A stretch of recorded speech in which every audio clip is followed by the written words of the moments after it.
Take a moment to look around the room you are sitting in right now. Look at the clothes in your closet, the gadgets on your desk, the furniture, the decorations, the things you have collected over the years.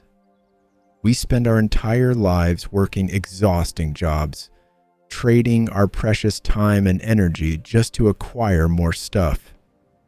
But I want you to ask yourself a terrifying question today about the illusion of ownership. How many of those things do you actually own? And how many of those things actually own you? Welcome to the Inner Bloom, your sanctuary for mindfulness, Buddhist wisdom, and inner peace. In our modern world, we are taught that happiness is found in accumulation. But what if true freedom is found in the exact opposite?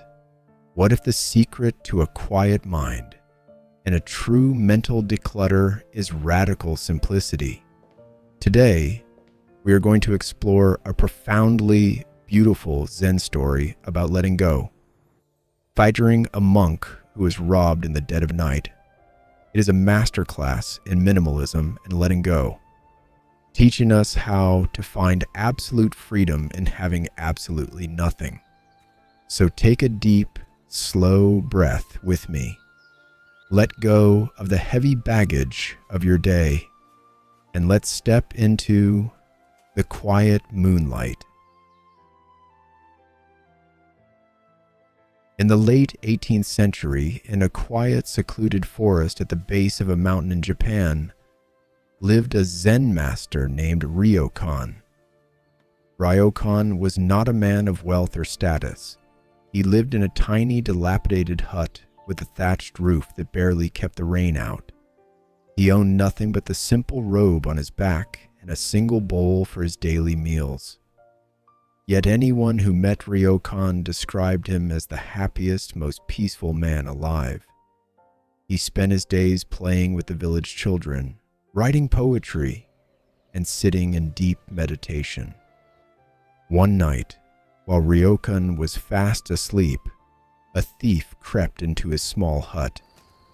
The thief moved quietly in the dark, his eyes searching for anything of value. He checked the corners, he felt the floorboards, he looked for a hidden stash of coins or some warm silk. But the more he searched, the more frustrated he became. The hut was completely, utterly empty. There was literally nothing to steal. The noise of the frustrated thief eventually woke Ryokan. Now, imagine waking up to a burglar in your home. Most of us would panic, shout, or reach for a weapon. But Ryokan, his heart was filled with an overwhelming sense of compassion. He looked at this poor man prowling in the dark, desperately looking for happiness in stolen objects. Ryokan sat up slowly and spoke in a gentle, warm voice. "You have come a long, long way to visit me," Ryokan said softly. "You should not return empty-handed. Please, take my clothes as a gift." Before the thief could even process what was happening, Ryokan took off his worn, simple robe and handed it to the man. The thief was utterly bewildered. He had prepared for a fight, for screams, for the authorities, but he had not prepared for absolute, unconditional surrender. Terrified and confused by this strange monk, the thief snatched the clothes and ran away into the night as fast as he could. Ryokan was left sitting completely naked in his empty hut. He didn't cry. He didn't feel violated or angry. Instead, he moved to his small open window. He sat down, feeling the cool night breeze on his bare skin. He looked up at the sky, where a massive, luminous full moon was shining brilliantly, bathing the forest in silver light. Ryokan smiled a beautiful, peaceful smile and whispered to himself, "Poor fellow, I wish I could have given him this beautiful moon."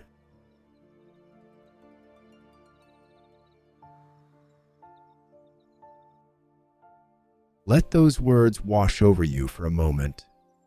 This is not just a poetic tale. It is a profound Buddhist story about attachment and suffering, a psychological masterpiece about the heavy weight of attachment. Look at the profound paradox here.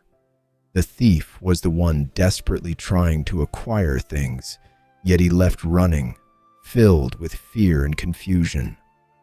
Ryokan had literally everything taken from him, yet he remained the richest man in the world, sitting quietly under the stars. Why is it so hard for us to live like Ryokan? It is because human psychology is deeply attached to ownership. We struggle with finding peace in a materialistic world, believing that adding things to our lives adds security. But in reality, every time you attach your identity to a physical object, you build a new wall of anxiety. Let me give you a very real, modern example. Imagine you work incredibly hard and finally buy your dream car. It's brand new, shiny, and expensive. For the first few days, it brings you joy. But very quickly, a new, subtle anxiety creeps in. When you park it at the grocery store, you park it far away from everyone else. You lose sleep worrying about the weather.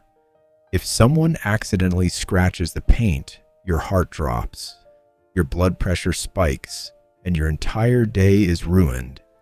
You think you own the car, but in reality, the car owns you. Your inner peace has become completely dependent on a piece of metal remaining unscratched. The more we own, the higher our defensive walls become, and our minds become heavy warehouses filled with the fear of loss. If you want to learn how to stop overthinking and let go, you must first recognize this mental clutter. Ryokan understood a fundamental concept in Buddhist philosophy known as emptiness, or non-attachment.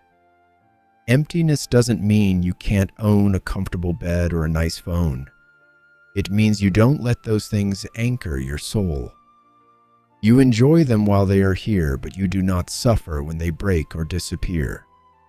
The thief could take Ryokan's clothes, but he could never steal Ryokan's inner stillness.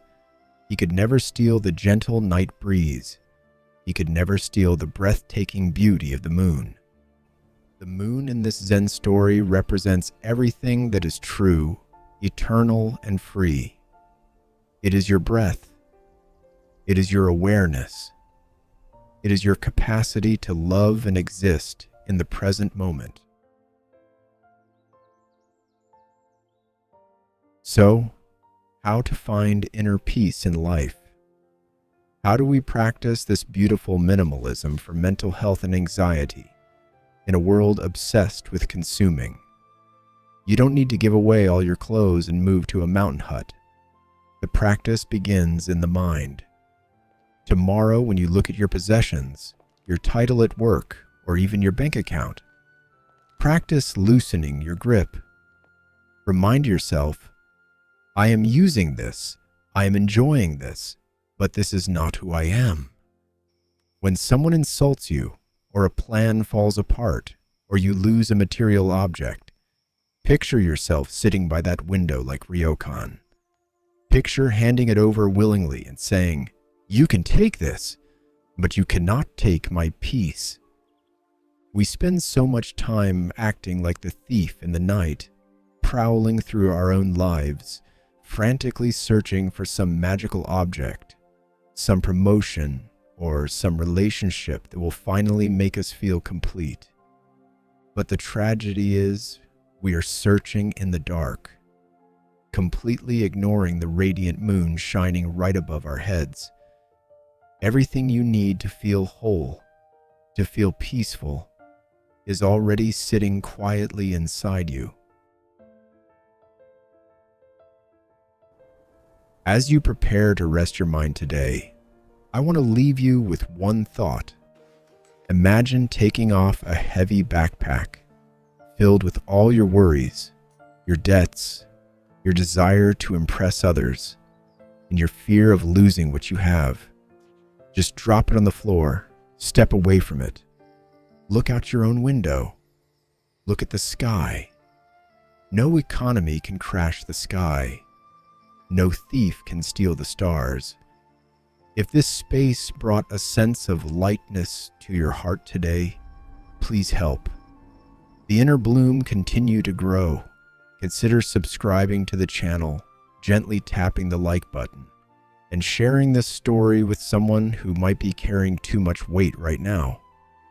And before you close your eyes or move to your next task, leave a comment below and tell me, what is your moon? What is one beautiful, simple thing in your life that no one can ever steal from you? Thank you for being here.